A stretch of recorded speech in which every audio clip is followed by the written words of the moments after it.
தமிழ் சொந்தங்களுக்கு வணக்கம். நம்ம அண்ணாமலை அவர்களை நம்ம ஒரு அதிரடி அரசியல்வாதியாக பார்த்துருப்போம். ஆனால் இப்போ கொஞ்ச நாளாக அமைதியாக போகிறாரு. எங்களுக்கு அந்த அதிரடி அண்ணாமலை அவர்களை தான் பார்க்கணும், ஏன் இவ்வளோ அமைதியாக அரசியல் பண்ணிட்டு இருக்கார் அப்படின்னு ஒரு சிலர் அவரை விமர்சிக்கணுன்றவங்க, அவருக்கு ரொம்ப அமைதியாயிட்டாருங்க, அவர் ஒரு என்ஜிஓ வச்சிருக்காங்க அப்படின்னு பேசுகிறவங்களும் இருக்காங்க. அந்த அதிரடியான அண்ணாமலை, அப்படிப்பட்ட ஒரு அதிரடி அரசியல்வாதியை நாங்கள் பார்க்கணும் அப்படின்னு ஆசைப்பட்டுட்டு இருக்காங்க அவரோட நலம் விரும்பிகள். ஆனால் உள்ளுக்குள்ளே தூங்கிட்டு இருக்க அந்த பாஷா பாய் வெளியே வரணுமா வேணாமா அப்படின்றதுக்கு ஒரு சம்பவம் நடந்திருக்கு. ஸோ எப்போ தேவைப்படுதோ அப்போ அந்த பாஷா வெளியே வருவார் அப்படின்ற மாதிரி தான் இருக்குது. அது என்ன சம்பவம் அப்படின்ற எல்லாத்தையும் தான் இன்னைக்கு வீடியோவில் பார்க்க போகிறோம்.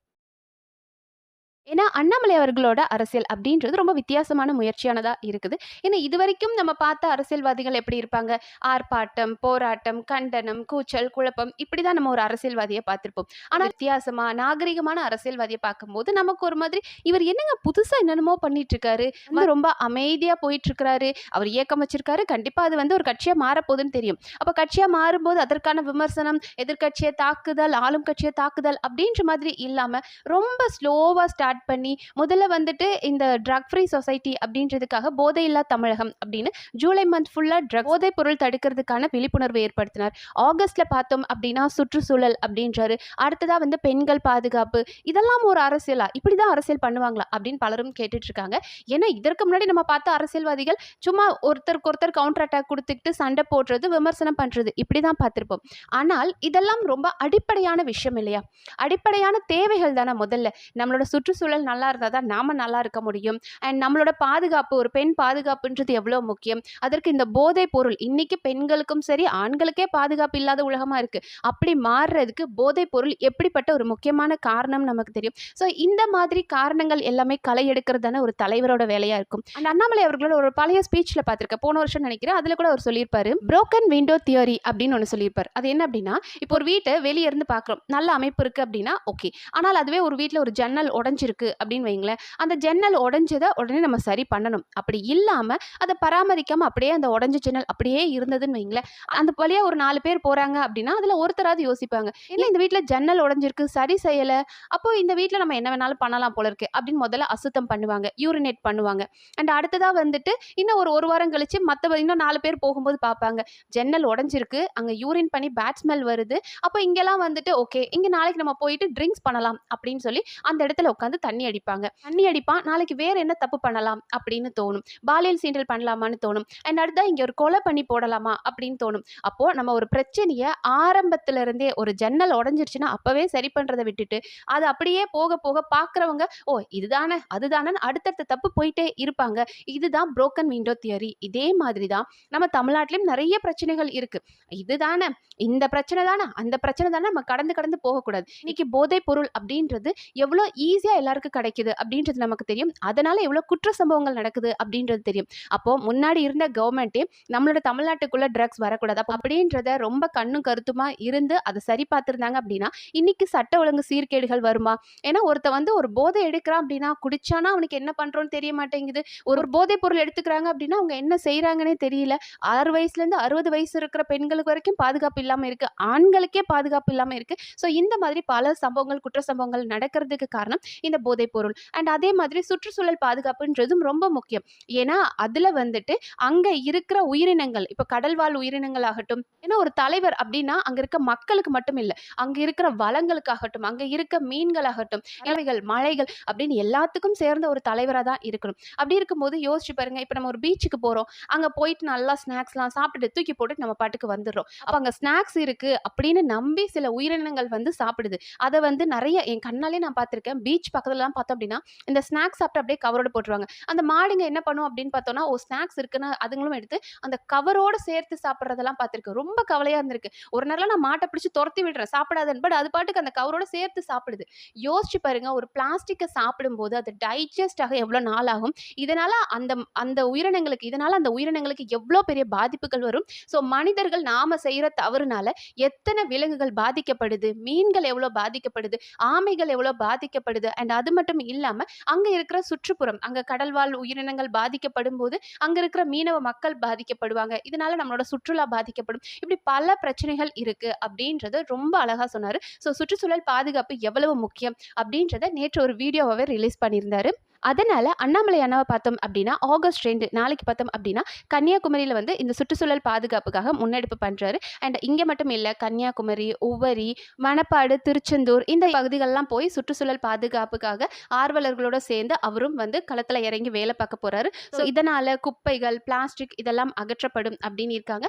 அது மட்டும் இல்லாம இதெல்லாம் கவர்மெண்ட் செய்ய வேண்டிய வேலை, நமக்கு எதுக்கு அப்படின்னு நம்ம இருக்காம நம்மளோட கடமையும் இது அப்படின்றத புரிஞ்சு செய்யணும். இப்போ நம்ம வீட்டு பக்கத்துல ஒரு குப்பை இருக்கு, சரிங்க, அதை நம்ம எங்க கூட்டி விடணும், குப்பைக்காரங்க வருவாங்க, ஏரியால வந்து குப்பை பொறுக்க வருவாங்கல்ல, அப்ப அவங்க எடுத்துக்குவாங்க அப்படின்னு நம்ம குப்பையிலே வாழ மாட்டோம் இல்லையா? அதே மாதிரி நம்மளோட கடமை, நாம அசுத்தமாக்கியிருக்கோம், நாம குப்பையாக்கியிருக்கோம், இதனால மற்ற உயிரினங்கள் பாதிக்கப்படும், சுற்றுச்சூழல் பாதிக்கப்படும் அப்படின் போது நாம தான் இதுக்கான முன்னோட்டம் எடுக்கணும். ஸோ டெஃபினட்டா நம்மளோட கடமைன்னு உணர்ந்து ஒவ்வொருத்தரும் வாலண்டியர்ஸ் இதுல வந்து பண்ணுங்க. அண்ட் அவரோட ஸ்பெஷலே டேட்டாவோட பேசுறதா அந்த மாதிரி நிறைய விஷயங்களை பேசினாரு. உலகம் வெப்பம் எப்படி ஆயிருக்கு, நீர்நிலைகள் எவ்வளவு குறைஞ்சிருக்கு, கடந்த 10 வருஷத்துல உலகத்தை நம்ம எவ்வளவு வெப்பமாக்கியிருக்கோம், நீர்நிலைகள் 1,06,957 நீர்நிலைகள் இருக்கு. அதுல பார்த்தோம் அப்படின்னா இப்போ பிரசண்டா வந்து 50,197 நீர்நிலைகள் என்ன ஆச்சுன்னே தெரியல, மக்களுக்கே தெரியல, இங்க இப்படி ஒரு ஏரி குளம் இருந்ததா அப்படின்றதே தெரியல. அந்த அளவுக்கு இங்க சுற்றுச்சூழல் எவ்வளவு பாதிக்கப்பட்டிருக்கு. அண்ட் அது மட்டும் இல்லாம மரம் நடுறது எவ்வளவு நல்லது.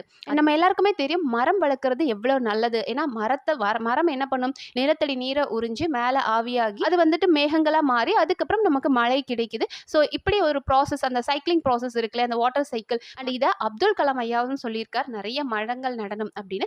அண்ட் இது இப்போ நம்மளோட கடமை, நாமளும் இதுக்காக முன்னெடுக்கணும். அண்ட் நம்மளோட family, we the leaders family பார்த்தோம் அப்படின்னா 20 லட்சம் பேர் இருக்கும். ஸோ ஒவ்வொருத்தரும் ஒரு மரக்கன்று அப்படின் போது 20 லட்சம்ன்றது நம்மளோட மினிமம். அண்ட் அதை விடவும் நான் நிறைய ஏக்கர் வச்சிருக்கேன், நான் நிறைய பிளான்ஸ் நடணும்னு ஆசைப்படுறேன் அப்படின்னா கூட நீங்க வந்துட்டு நிறைய மரங்கள் வளருங்க. அண்ட் நேட்டிவ் ட்ரீஸ் அப்படின்னு அழைக்கப்படுற நம்மளோட ஊருக்கு தகுந்த மரங்கள், இப்போ வேப்ப மரம், ஆலமரம், அரச மரம், புளிய மரம், இப்படிலாம் வந்து நம்ம ஊருக்கு ஒரு சில மரங்கள் வரும் இல்லையா, அந்த மாதிரி மரங்களை வளர்க்கணும் அப்படின்ற மாதிரி ஒரு வேண்டுகோள் கொடுத்திருக்காரு. அண்ட் இந்த மரங்கள் எல்லாம் பார்த்தோம் அப்படின்னா நம்ம கவர்மெண்டே நமக்கு ஃப்ரீயா தருது அப்படின்ற அந்த டோல் ஃப்ரீ நம்பரும் கொடுத்திருக்காரு.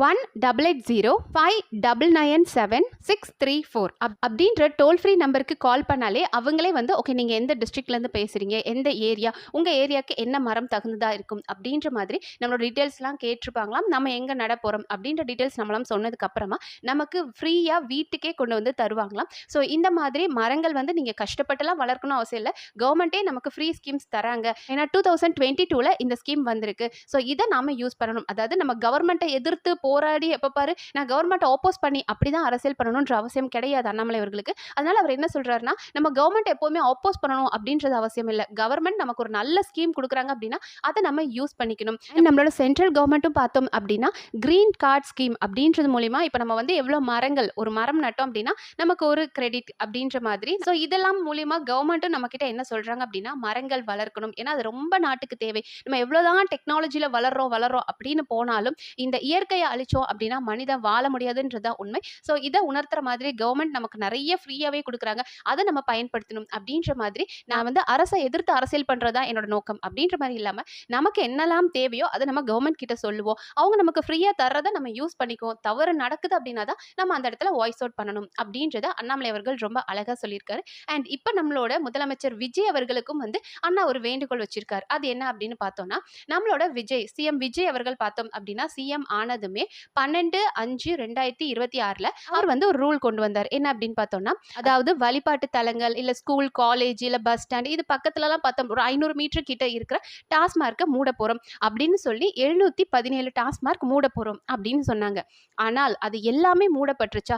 நீங்க சொன்ன மாதிரி வழிபாட்டு தலங்கள், ஸ்கூல், காலேஜ், பஸ் ஸ்டாப் இது பக்கத்துல இருக்கிறதெல்லாம் க்ளோஸ் பண்ணிட்டாங்களா அப்படின்னு பார்த்தா மூடப்படலை. அண்ட் இதற்கு வந்து அண்ணாமலை அவர்கள் அந்த லீடர் இயக்கம் பார்த்தோம் அப்படின்னா ஆல்ரெடி வந்து ஒரு மெசேஜ் சொல்லியிருந்தாங்க. எல்லா வாலண்டியர்ஸ் கிட்டையும் நம்ம எல்லாருமே லீடர் தான், இது இவங்க பண்ணணும் அவங்க பண்ணணும்னு கிடையாது. நம்ம ஏரியால அப்படி ஒரு ஸ்கூல் பக்கத்துலயோ காலேஜ் பக்கத்துலயோ ஒரு டாஸ்மார்க் இருக்கு அப்படின்னா நீங்க அதை ஒரு போட்டோவா எடுத்து எங்களுக்கு சென்ட் பண்ணுங்க, நாங்க அதை வந்து கண்டிப்பா மூட சொல்றோம் அப்படின்ற மாதிரி எல்லா லீடர்ஸ்க்கும் இந்த ஒரு இன்ஸ்ட்ரக்ஷன் கொடுக்கப்பட்டது. அண்ட் அதே மாதிரி அவங்க பார்த்ததுல சென்னையில மட்டுமே இப்படி ஒரு 10 இடங்கள் இருக்கு அப்படின்றத பார்த்திருக்காங்க. அப்ப தமிழ்நாடு ஃபுல்லா பார்க்கும்போது 129 கடைகள் பார்த்தோம் அப்படின்னு, அந்த டாஸ்மார்க் கடைகள் பார்த்தோம் அப்படின்னா ஸ்கூல்ஸ், காலேஜ், வழிபாட்டு தலங்கள் பக்கத்துல இருக்கு அப்படின்றத ஒரு ரிப்போர்ட், ஒரு டீடைல் ரிப்போர்ட் கொடுத்திருக்காரு. டீடைல் ரிப்போர்ட் அப்படின்னா சும்மா அந்த ஏரியா மட்டும் இல்லாம அது எந்த டிஸ்ட்ரிக்ட்ல இருக்கு, அது எந்த வார்டுக்கு கீழே வருது, அந்த கடை நம்பர் என்ன, அண்ட் அந்த டிஸ்டன்ஸ் எவ்வளவு, அந்த ஸ்கூல், அந்த ஒரு நீங்க சொல்றீங்களே இல்லையா, அந்த வழிபாட்டு தலங்கள், ஸ்கூல், காலேஜ், பஸ் ஸ்டாப்னு சொல்றீங்களா, அதுக்கும் அந்த ஷாப்புக்கும் எவ்வளோ டிஸ்டன்ஸ் இருக்கும் அப்படின்ற மாதிரி ஃபுல் டீட்டெயில் குடுத்திருக்காரு. விஜய் அவர்கள் போய் தேடி எல்லாம் கண்டுபிடிக்கணுன்ற அவசியமே இல்ல. சிஎம் கிட்ட அப்படியே கையில லட்டு மாரி குடுத்திருக்காரு. எல்லா டீட்டெயில்ஸும் இருக்கு தம்பி. இதுல பாருங்க இந்த கடை நம்பர், எந்த ஏரியா, எவ்வளோ தூரத்துல இருக்கு அப்படின்றது எல்லாத்தையும் மென்ஷன் பண்ணியிருக்காரு. நீங்க என்ன அப்படின்னா, நீங்க சொன்ன வாக்குறுதிய நீங்க காப்பாத்துனா போதும். இதற்கு மேல சிஎம் சார் அதற்கு நடவடிக்கை எடுக்கிறாரா அப்படின்றத ரொம்ப மரியாதையா, ரொம்ப ரெக்வெஸ்ட்டா முதல்ல கேட்டிருக்காங்க. சார் நீங்க சொன்னத ஃபாலோ பண்ணாம இன்னும் ஒரு சில கடைகள் இருக்கு அப்படின்றத ரொம்ப ரெக்வெஸ்ட்டா இன்னைக்கு வச்சிருக்காரு. இதற்கு தமிழ்நாடு கவர்மெண்ட் ஜோசப் விஜய் நம்மளோட முதலமைச்சர் விஜய் அவர்கள் என்ன முடிவெடுக்கிறார் அப்படின்றத பார்த்து தான் உள்ள இருக்கிற அந்த பாஷா பாய் வெளியே வருவாரா இல்லையான்றது தெரியும். ஏன்னா நம்மளோட கடமை என்ன, அரசாங்கத்தை எதிர்க்கணும் அப்படின்றது கிடையாது. அரசாங்கம் ஒரு தவறு பண்ணும்போது சுட்டி காட்டணும். மறுபடியும் அந்த தவறு நடந்துச்சுன்னா அதுக்கான அடுத்த ஸ்டெப் நம்ம எப்படி பண்ணணும் அப்படின்றது அண்ணாமலை அவர்களுக்கு தெரியும். நிறைய பேர் ஏன் ரொம்ப ஸ்லோவா போயிட்டு இருக்காரு, அவரோட ப்ராசஸ் ரொம்ப ஸ்லோவா இருக்கே அப்படின்னு கேக்குறீங்க. பட் அது ஒரு விஷயம் நம்ம புரிஞ்சுக்கணும். அவர் அரசியல் அவர்களை பொறுத்த வரைக்கும், அண்ணாமலை அவர்களை பொறுத்த வரைக்கும் அடிப்படையில இருந்தே ஒரு நல்ல கட்டமைப்பு வேணும் அப்படின்றத ரொம்ப உறுதியா நம்புற மனுஷன். அண்ட் அது மட்டும் இல்லாம இப்ப இந்த இயக்கம் மூலியமா அவர் 2 விஷயம் அவர் மக்களுக்கு ரொம்ப தெளிவா சொல்லிட்டு இருக்காரு. என்ன அப்படின்னா, நீங்க பாக்குற ஒரு சாதாரண அரசியல்வாதி எப்போதுமே ஒரு வார்த்தை போர் தாக்குதல் நடத்துற அந்த அரசியல்வாதி நான் கிடையாது.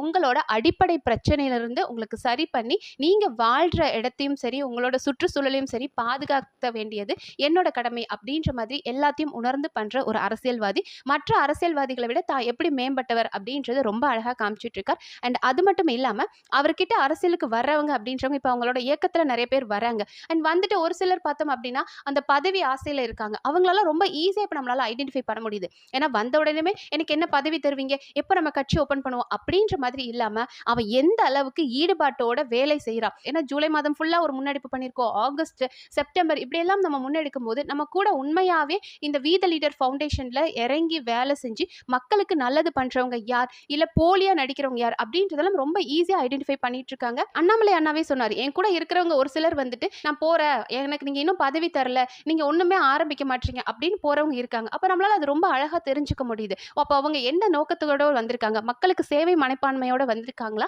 அப்படி இல்லைன்னா அண்ணாமலையை பயன்படுத்தி தன்னோட வளர்ச்சிக்காக வராங்களா அப்படின்றத கூட அவர் அனலைஸ் பண்ணுவாரு. ஏன்னா அண்ணாமலை அண்ணாவை பொறுத்த வரைக்கும் நான் நல்லவனா இருக்கேன், நான் நாட்டை திருத்த போறேன் அப்படின்னா நடக்காது. தன் கூட இருக்கிறவங்களும் அதுக்கு தகுதியானவங்களா மாத்திட்டு அதுக்கப்புறம் அரசியலுக்கு வரணும்.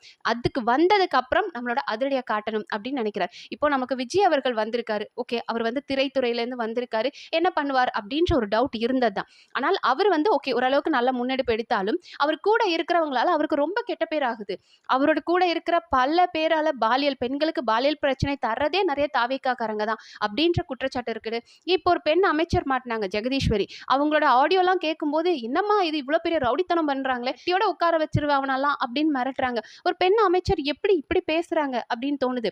வழக்கறிஞர், இந்த அரசு வழக்கறிஞர்ல மோசடி நடந்திருக்கு அப்படின்றாங்க. கோவில் நிலம் பறி போயிருக்கு. ஒரு அமைச்சர் உட்காந்து பொடி போட்டுட்டு இருக்காரு. கேட்டா நான் அது மாத்திரை என் குழந்தைக்கு நுணுக்கி கொடுத்தேன் அப்படின்றாரு. ஸோ இப்படி பல பேரால பிரச்சனை வந்துகிட்டே இருக்குது தாவேகா கவர்மெண்ட்டுக்கு. ஸோ தான் ஒருத்த மட்டும் நல்லவனா இருந்தா பத்தாது, தன் கூட இருக்கிறவங்களையும் நம்ம எதுக்கு பயணிக்க போறோம், ஏன்னா மக்களுக்கு சேவை பண்ண வந்திருக்கோம் அப்படின் போது நம்மள அதுக்கு தகுதிப்படுத்தினவங்களா மாத்திட்டு அதுக்கப்புறம் அரசியல்ல வந்தாதா கரெக்டா இருக்கும் அப்படின்றதுதான் அண்ணாமலை அவர்கள் முன்னெடுத்துட்டு இருக்கார். அண்ட் அவரோட இந்த ஒவ்வொரு முன்னெடுப்பும் கண்டிப்பா ஒவ்வொரு மக்களுக்கும் தெரியணும். ஆனால் கிராமப்புற மக்களுக்கு நிறைய பேருக்கு அண்ணாமலை அவர்களோட இந்த முன்னெடுப்பு அப்படின்றது தெரியவே மாட்டேங்குது. இப்போ டிவில பாக்குறாங்க, விஜய பாக்குறாங்க, சூப்பரா நடிச்சாரு, அவர் சூப்பர் ஹீரோ, நம்ம கிட்ட எப்போதுமே காமிச்சுக்கிட்டே இருக்கிறாங்க, அவர் சூப்பர் ஹீரோவே தெரியுறாரு. ஆனால் இந்த மாதிரி களத்துல இறங்கி வேலை செய்யற பல பேரை தெரிய மாட்டேங்குது. ஸோ தயவு செஞ்சு இதை நீங்க ஒரு 4 பேர்கிட்ட பேசுங்க. நாம இவ்வளவு நாள் பார்த்த அரசியல்வாதியில அண்ணாமலை எப்படி வித்தியாசமா இருக்கார் அப்படின்றதும் அவர் சொல்ற மாதிரி மாற்றம் நம்ம கிட்ட இருந்து மாறணும். ஸோ மாற்றுவோம் அப்படின்றதுக்கு தகுந்த மாதிரியே நம்மளுக்குள்ள நிறைய மாற்றங்கள் கொண்டு நம்ம சமுதாயத்தை மாற்றணும் அப்படின்றதா அண்ணாமலை அவர்கள் சார்பா நம்மளோட வேண்டுகளும் அதுதான். அண்ட் பார்ப்போம் இன்னும் அண்ணாமலை அண்ணா என்னென்ன முடிவுகள்லாம் எடுக்கிறார் அப்படின்றத பார்ப்போம். அண்ட் இந்த மாதிரி நியூஸ்லாம் தெரிஞ்சுக்க நம்ம சேனலை சப்ஸ்கிரைப் பண்ணி சப்போர்ட் பண்ணுங்க. நன்றி.